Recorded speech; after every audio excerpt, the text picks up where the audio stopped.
Sa Grozy app, maaari kang madaling mag-print kapag nakakonekta na sa iyong thermal printer. Siguraduhin naka-on ang Bluetooth at location sa iyong telepono. Pagkatapos, itap ang thermal printer icon sa app. Makikita mo ang dalawang opsyon para sa koneksyon. Una, kumonekta gamit ang QR scan. Pangalawa, kumonekta ng mano-mano sa pamamagitan ng search. I-on ang printer para kumonekta. Itap ang QR scan icon at i-scan ang QR code sa printer mo. Pag-scan, kumukonekta at handa ang printer para sa manual na koneksyon. Itap ang Manual Connect. Makikita ang pangalan at MAC address ng printer.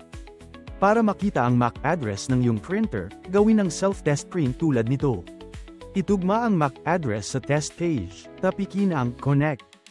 Konektado na ang iyong printer, handa nang mag-print. I-click ang Document Print o Label Print, depende sa iyong pangangailangan. Unang subukan ang Document Print. Maaari kang mag-print ng isang dokumento o ng maraming pahina. Piliin ang dokumento at i-customize gamit ang mga opsyon. Sa default, naka-on ang Preserve Aspect Ratio, para mapanatili ang orihinal na hugis ng dokumento habang kasya sa papel ng printer. Ibig sabihin, kapag binago mo ang lapad, automatikong nag-a-adjust ang taas upang maiwasan ang pag-stretch o pagpipi ng dokumento. Maaari mo itong i-off para mag-set ng custom na sukat. Ngunit kapag naka-on ito, tinitiyak nito ang tamang scaling ng print.